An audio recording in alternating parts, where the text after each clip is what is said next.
Shalom Ubracha, bienvenue à tous et à toutes pour le troisième cours de toute cette série de cours qui est basé sur un verset de Parashat Vayetranan, Ki karov elecha davar meod bificha ubilvavecha la'asoto. Je profite également pour dire, je pense que beaucoup de gens ont déjà compris, que tous ces cours sont basés sur un chapitre du Tanya, qui est le chapitre 17 du Tanya, qui est une longue explication de ce verset. Et donc nous avons commencé nous également avec ce chapitre 17.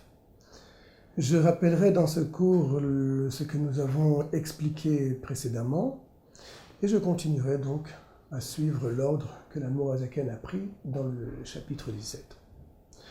Nous avons expliqué ce verset la dernière fois, qu'en vérité ce verset ne parle que de deux domaines, qui sont la parole et le cœur. Mais de quel cœur parle-t-on ?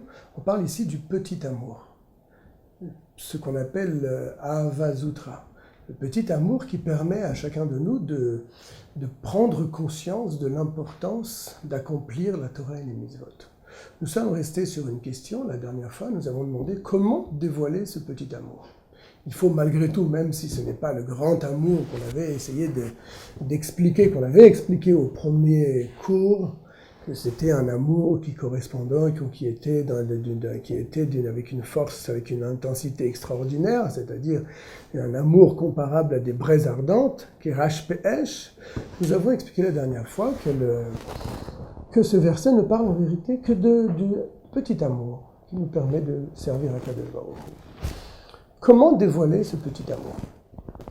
L'Admour HaZaken explique dans ce chapitre 17, et il utilise une formule qui est la suivante, Kol asher yesh lo moach bekod kodo. Cela signifie tout celui qui a une cervelle dans son crâne, c'est-à-dire tous les humains. Tous les humains ont la possibilité de réfléchir avec leur cerveau, puisque le cerveau est le centre de l'intellect. C'est lui qui nous donne la possibilité de réfléchir, et pas, d'ailleurs, il y a une grande différence, je ferai une parenthèse, il y a une grande différence entre le cerveau et le cœur, car comme nous avons expliqué au premier cours, le cœur n'est pas tout à fait dans le domaine de chacun d'entre nous, c'est-à-dire que nous devons subir et essayer de dominer un petit peu tous les désirs que notre cœur, vers lesquels notre cœur aspire. Par contre, le cerveau, qu'en est-il du cerveau ? Le cerveau, lui, eh bien, c'est un membre, c'est un corps, c'est une force que nous avons, eh bien, qui est donnée à chacun de nous de réfléchir là où bon lui semble. C'est-à-dire que le cerveau est dans notre pouvoir. Pas comme le cœur, comme vous vous rappelez, nous avions amené le verset que c'est Dafka les tzadikim, précisément les tzadikim qui ont eux leur cœur dans leur domaine. Par contre, le cerveau, lui, le cerveau est dans le domaine de chacun de nous.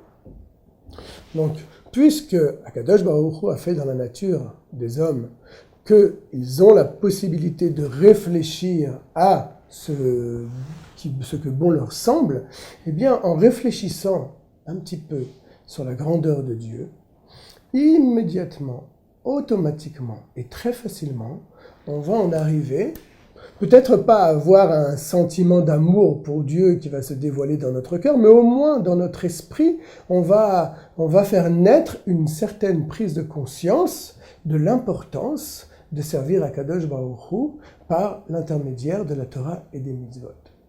C'est ce que le verset nous dit, c'est la façon qui est expliqué par l'Admour HaZaken. Comment le verset peut-il dire que la chose est très proche de chacun de nous ? Oui, car, je le répète, puisque notre intellect, notre force de réflexion, eh bien, celle-ci nous est donnée, chacun a la possibilité d'utiliser cette force-là dans le domaine qui lui convient, eh bien, nous avons tous la possibilité de réfléchir sur la grandeur de Dieu, et automatiquement, la prise de conscience, l'éveil de notre cœur, ou bien même de notre volonté, va être de servir Akadosh Baruch Hu par l'intermédiaire de la Torah et les mitzvot. D'ailleurs, Cela convient bien à un autre verset qui est marqué, puisqu'il est marqué Ayom la Soto. Que signifie ce verset? Ayom la Soto. Ayom la Soto ou les Mahar, les Kabel Sahar. Aujourd'hui, c'est le moment d'agir et plus tard, tu recevras ton salaire. Que signifie Ayom aujourd'hui? C'est-à-dire ce monde matériel dans lequel nous nous trouvons. C'est-à-dire, pour quelle raison Akadosh Baruch Hu a-t-il créé ce monde matériel? Eh bien, il a créé ce monde matériel pour que nous, Juifs, accomplissions la Torah et les mitzvot. C'est-à-dire qu'Akadosh Baruch Hu envoie une âme dans ce monde pour que matériellement, de manière concrète, nous accomplissions la Torah et les mitzvot, et en particulier les mitzvot de la Torah. C'est-à-dire, Akadosh Baruch Hu demande ici un geste matériel. Il ne demande pas particulièrement d'avoir des sentiments d'amour extraordinaires, comme nous l'avons expliqué dans le premier cours. Ça, c'est réservé à une certaine catégorie de personnes. Mais ce petit amour qui nous amène à l'action concrète, ça, c'est dans le domaine de chacun, et c'est pour cela qu'Akadosh Baruch Hu a créé le monde, c'est-à-dire ce monde matériel, Ayom la Soto. Ou les Machar le Kabel Sachar, plus tard on recevra le salaire. Quel est le salaire? Justement, le salaire, c'est l'amour de Dieu qui nous est dévoilé dans le Olam Haba. Après 120 ans de passage dans ce monde-là, eh bien, on aura l'occasion d'avoir un amour débordant pour Akadosh Baruch Hu lorsqu'on se trouvera très proche de lui et lorsqu'il sera complètement dévoilé à nos yeux. D'ailleurs, si les tzadikim ont la possibilité de dévoiler cet amour extraordinaire ici-bas dans ce monde, c'est, comme l'explique le Tanya, c'est un me'en du Sachar, une petite préface, un petit avant-goût de ce que Dieu leur permet de goûter dans ce monde-là avant d'avoir le capital dans la Olam Haba. Donc, on voit que le monde matériel a pour but d'accomplir les mitzvot par cette petite prise de conscience, par cet petit amour que chacun de nous a la possibilité de dévoiler par sa réflexion, en réfléchissant et en essayant de s'approfondir même légèrement, puisque n'oublions pas que le verset nous dit que cette chose-là est très proche de chacun d'entre nous. Et donc, par le fait que le cerveau dirige les sentiments du cœur, on pourra très facilement dévoiler cet amour et en venir à l'action concrète. D'ailleurs, le cerveau dirige le cœur, à Mohar Shalit à la lèvre, et pas seulement sur le cœur, mais le cerveau dirige également le Koach HaMaaseh, la force d'action que chacun d'entre nous a. C'est-à-dire, si le cerveau demande à la main de se lever, la main se lèvera parce que le cerveau lui ordonne de se lever. Il en est de même pour toutes nos autres actions.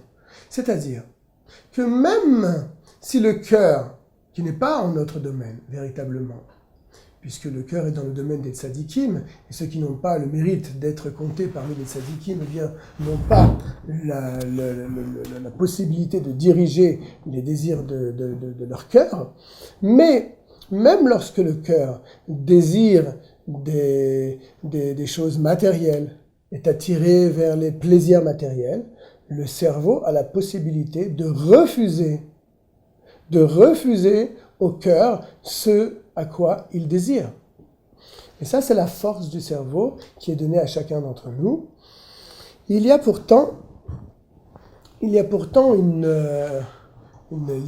notion qu'il faut connaître, qui est rapportée dans le Tanya, c'est qu'il y a malgré tout une certaine catégorie de personnes qui, eux, n'ont pas la possibilité même comme la plupart des gens, de diriger leur cerveau. C'est-à-dire que leur cerveau, eh bien, n'est plus dans leur domaine. Quelle est cette catégorie de personnes qui a perdu cette nature que Dieu a mis dans le monde, chez l'homme particulièrement, que l'esprit dirige le cœur? Quelle est cette catégorie de personnes qui a perdu cette faculté de diriger les désirs du cœur par l'intermédiaire du cerveau? Eh bien, cette catégorie de personnes s'appelle les Rechaïm, c'est-à-dire les gens qui ne respectent pas et qui ne font pas la volonté d'Akadosh Baruch Hu. Ces Rechaim, comme c'est cité dans le Tanya, ces Rechaim Be'emet, ceux qui sont vraiment rebelles à la parole de Dieu, eh bien, cette catégorie de personnes, eux, perdent cette qualité qui existe dans le cerveau, dans sa nature depuis sa naissance. Eh bien, je pense que nous allons nous arrêter là pour le cours d'aujourd'hui et peut-être pour la prochaine fois, avec l'aide de Dieu, on pourrait expliquer comment la catégorie de personnes appelées les Rechaim ont pu perdre la qualité qu'il y a à l'intérieur de notre cerveau, c'est-à-dire de diriger notre cœur et nos actions. Shalom à tous.